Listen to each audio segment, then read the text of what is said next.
আসসালামু আলাইকুম। আমি শখের রান্নাঘর থেকে নাসরিন বলছি। সবাই কেমন আছেন? আলহামদুলিল্লাহ, এই অসহনীয় গরমের মধ্যেও ভালো আছি, ভালো থাকার চেষ্টা করছি। সবাইকে এই গরমের মধ্যে সাবধান থাকার জন্য অনুরোধ জানাচ্ছি। বেশি বেশি পানি খাবেন, অবশ্যই ঘরে থাকবেন, শিশু বাচ্চাদেরকে রোদে যেতে দিবেন না।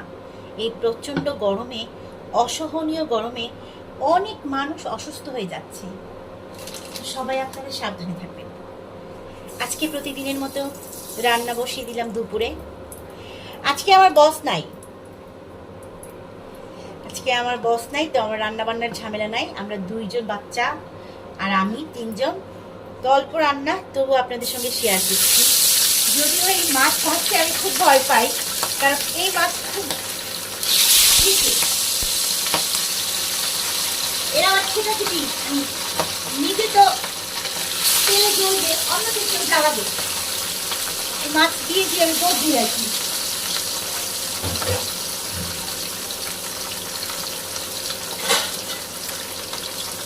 আজকে এই পাবদা মাছ দিয়ে আম দিয়ে টক রান্না করবো। টমেটো, পাবদা মাছ, আলু দিয়ে, টমেটো দিয়ে, আম দিয়ে ঝোল রান্না করবো। মানে একটু টক খেতে ইচ্ছে করতেছে আর কি। গাছ থেকে দুইটা আম পেরেছি, একটা কাঁচা ভর্তা খাবো আর একটা মাছ ভাজা দিয়ে তরকারি রান্না করে খাবো। মাছগুলোকে উল্টে দিলাম, মাছগুলোকে বেশি ভাজবো না, তো মাছগুলোকে উঠায় ফেলবো।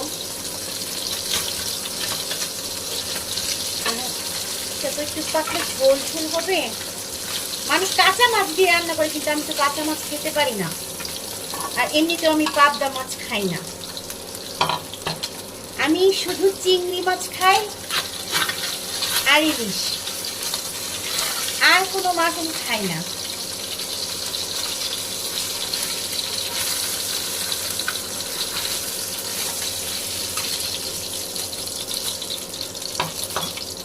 আচ্ছা, তো এখন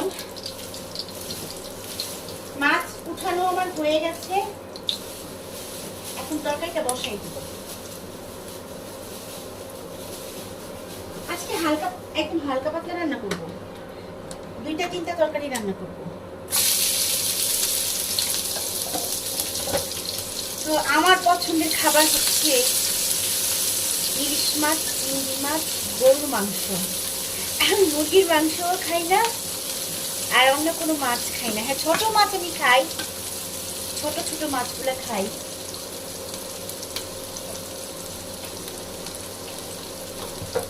এখন আমি সবগুলো পেঁয়াজ ভাজা হয়ে গেলে একটু রসুন বাটা দিব, কারণ রসুনটা একটু দিলে না তরকারির ফ্লেভারটা সুন্দর আসে। আর রসুন খাওয়া ভালো, যে রসুন তরকারিতে রসুন খায় তাদের ভালো থাকে শরীর। রসুন একটা মেডিসিন, ওষুধের মতো কাজ করে। এখন আমি একটু মশলা দিয়ে দিব, যেহেতু আমার বর নাই, শুধু বাচ্চারা, তাই আমি এখানে না শুকনা মরিচের গুঁড়া দিব না। শুকনা মরিচ আমার বাচ্চারা খেতে চায় না, তো আমি শুধু এই 2টা কাঁচামরিচের খালি দিব, আর দিব না।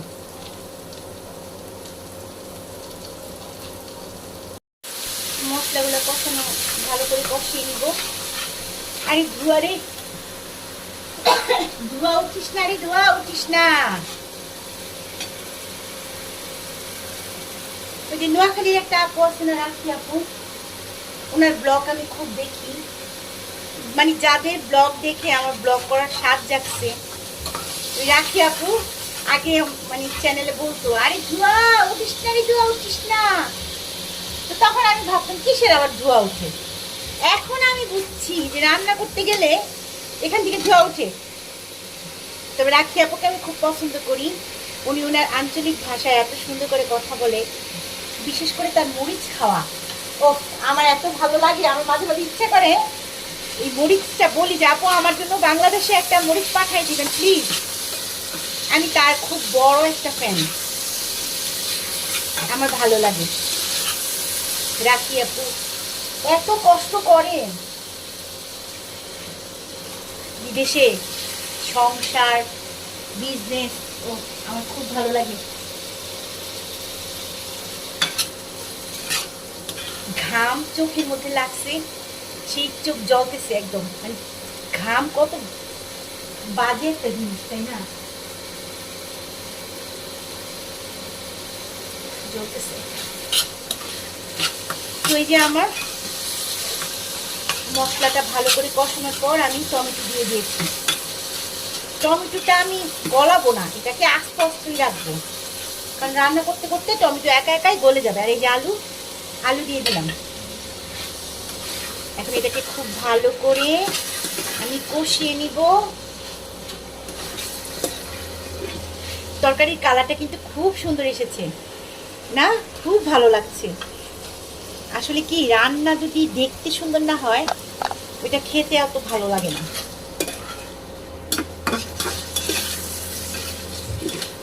এখন এটাকে আমি একটু ঢেকে দিব, যখন তেল ছেড়ে দিবে তখন আমি এটাতে পানি দিব। তো আমি এখন একটু পানি দিয়ে দিলাম, কারণ এটা যেহেতু একটু ঝোল ঝোল হবে। এখন এটা আলু সিদ্ধ হয়ে গেছে, টমেটো গলে গেছে। তো এটা ঝোলটা একটু ফুটে উঠলেই আমি আম আর মাছ ভাজা দিয়ে দিব। এই যে আমার তরকারি হয়ে গেছে আলহামদুলিল্লাহ। এখন আমি এটাতে মাছ দিয়ে দিব। এই যে মাছ, একটা একটা করে মাছ দিব। আর আমগুলো তো একেবারে কচি আম, আমি অল্প দিব, মাত্র এই 1 পিস।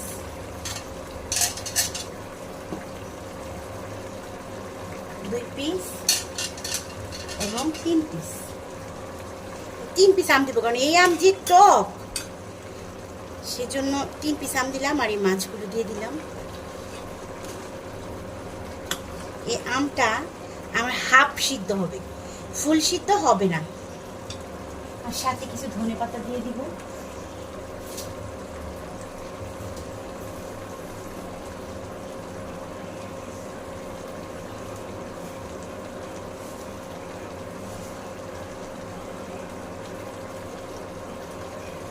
কিছু ধনেপাতা দিয়ে দিলাম। এটা হচ্ছে ধনেপাতাটা হচ্ছে দেখার সুন্দরের জন্য, আবার খাওয়ার সময় একটু ফ্লেভার, গন্ধটা বাইর হবে। তো আমি একটু কমায় দিব চুলার আঁচটা, একদম লো। আবারও একটু ঢেকে দিব। 4-5 মিনিটের মধ্যে আমার রান্না কমপ্লিট।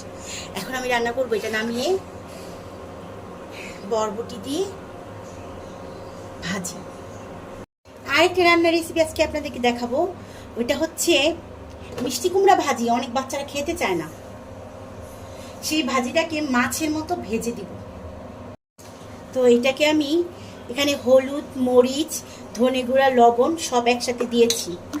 তো দেওয়ার পর এখানে মিষ্টি কুমড়াগুলো আমি সব একসাথে, মাছ যেভাবে ভাজে না ওরকম করে মেখে তারপর আমি ভাজবো। এই মাছ ভাজার মতো করে মিষ্টি কুমড়া ভেজে খেয়ে দেখেন, খুব ভালো লাগবে। এটা আমার আম্মুর রেসিপি, আমার আম্মু এমন করে রান্না করে।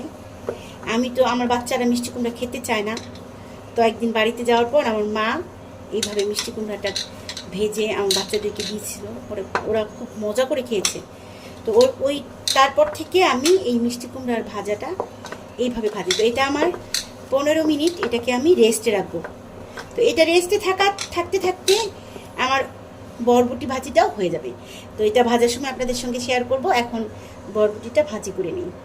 তো বরবটি ভাজির জন্য আমি আগে সয়াবিন তেলটা দিয়ে দিব, একটু বেশি দিব, কারণ বরবটিতে পানি দিব না, ভাজিটা একদম পানি ছাড়া হবে। আর এটাকে আমি রান্না করব 5 ফোড়নের মশলা দিয়ে।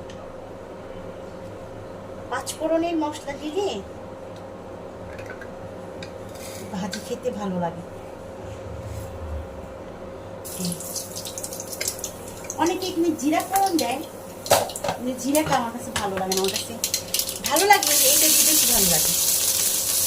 আমার কথা হচ্ছে আমার বাচ্চারা যেই খাবারটা খেতে ভালোবাসে, আমি কেন, পৃথিবীর সব মা বাচ্চারা যেই খাবার খেতে পছন্দ করে ভালোবাসে ওই খাবারটা প্রত্যেকটা মা রান্না করতেও পছন্দ করে। তো এই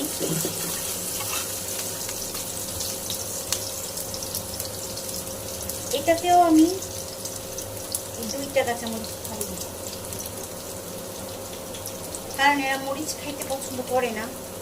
আর যা গরম পড়েছে মরিচটা দিই না, এখানে একটু রসুন বাটা দিয়ে দিচ্ছি।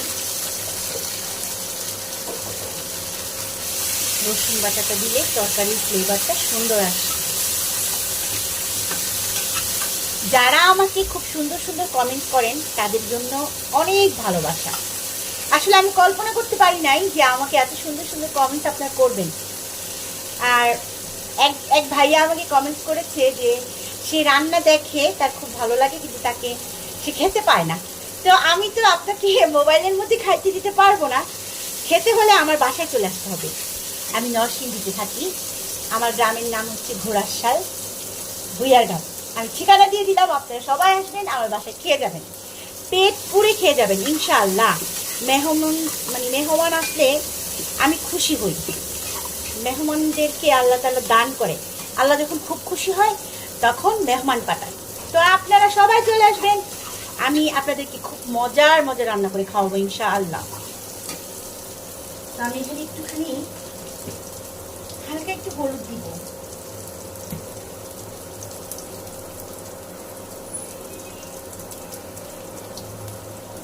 হালকা, কারণ কালারটা বরবটির কালারটা ঠিক ব্যালেন্স রাখার জন্য আর কি। আর এই যে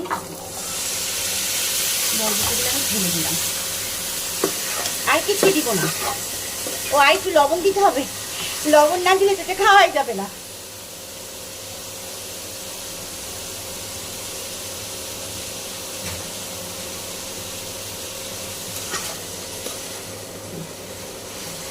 হচ্ছে আমার বরবটি। তো আমি বরবটিটাকে ভালো করে মশলার সঙ্গে মিক্সড করে নিচ্ছি।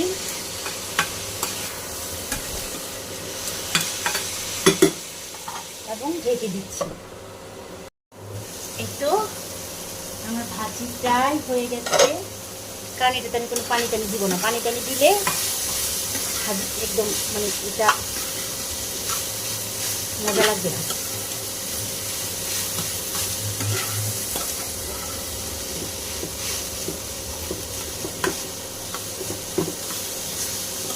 সেদ্ধ হয়ে গেছে মাশাআল্লাহ। তো এটাকে আমি নামাই ফেলবো এখন। তারপর মিষ্টি কুমড়া ভাজি করব। তো এই যে আমার কড়াই গরম হয়ে গেছে, এখন আমি এটাতে সর্ষের তেল দিয়ে দিব। মাছ যেমন সরিষার তেল দিয়ে ভেজে খাই, তো মিষ্টি কুমড়াটাও আমি মাছের মতো সরিষার তেল দিয়ে ভাজবো। বিসমিল্লাহ বিসমিল্লাহ বিসমিল্লাহ বিসমিল্লাহ। এতবার বিসমিল্লাহ বলতেছি কেন? ওই যে একজন বললো বিসমিল্লাহ বলার অনেক গুণ, তাই সারাদিন কিছু আমল করতে হয়। তো রান্নার ফাঁকে ফাঁকে আমল করা শুরু করলাম। তো এই যে এটাকে আমি ভেজে উঠিয়ে নিব। রান্না বান্না শেষ হয়ে গেছে আমার, এখন ঘর গুছাবো। ভাত রান্না করে ফেলেছি, আলহামদুলিল্লাহ গরমে ভালোই আছি। আমার রান্না কমপ্লিট। তো এই হচ্ছে আমার রান্না। এটা হচ্ছে বরবটি আলু দিয়ে ভাজি, এটা হচ্ছে পাবদা মাছ দিয়ে আম দিয়ে টমেটো দিয়ে ঝোল, আর এই যে সেই স্পেশাল আমার মায়ের হাতের রেসিপি মিষ্টি কুমড়া মাছের মতো ভাজা। তো কে কে আমার মতো এই মিষ্টি কুমড়া মাছের মতো ভেজে খান কমেন্টে বলবেন। কিন্তু আজকে খুব সাধারণ রান্না, কিন্তু আমার কাছে মনে হচ্ছে অমৃত। খুব ভালো লাগছে, দেখেই শান্তি। দেখেন কি যে ভালো লাগছে, খুব ভালো লাগছে। কেন ভালো লাগছে? রান্না কম আর খাবারটা ভালো হবে, মজা হবে, দেখেই মনে হচ্ছে খুব মজা হবে। তো এই হচ্ছে আমার রান্না আজকের। আপনারা সবাই আমার বাচ্চাদের জন্য দোয়া করবেন, আমার বরের জন্য দোয়া করবেন, আমার মায়ের জন্য দোয়া করবেন, আর আমার ছোট্ট একটা পুচকে ভাইয়ের মেয়ে আছে ফাইজা বেবি, ওর জন্য দোয়া করবেন। আর সবাই ভালো থাকবেন, বেশি বেশি পানি খাবেন, রোদে যাবেন না, সাবধানে থাকবেন। আর আজকে এই পর্যন্তই হলো। আর বাকি কাজগুলো আমি আর না দেখাই, কারণ অনেক বড় হয়ে যাবে ভিডিও। আমি ওরকম ভিডিও করতে পারি না, তারপরেও আপনাদের দোয়া থাকলে অবশ্যই আমি একদিন ডেলি লাইফ করব, যে প্রতিদিনের রান্না দেখাবো, সব কাজ দেখাবো। ওই ডেলি লাইফ করার আমার খুব শখ। আপনারা আমার জন্য দোয়া করবেন, ভালো থাকবেন।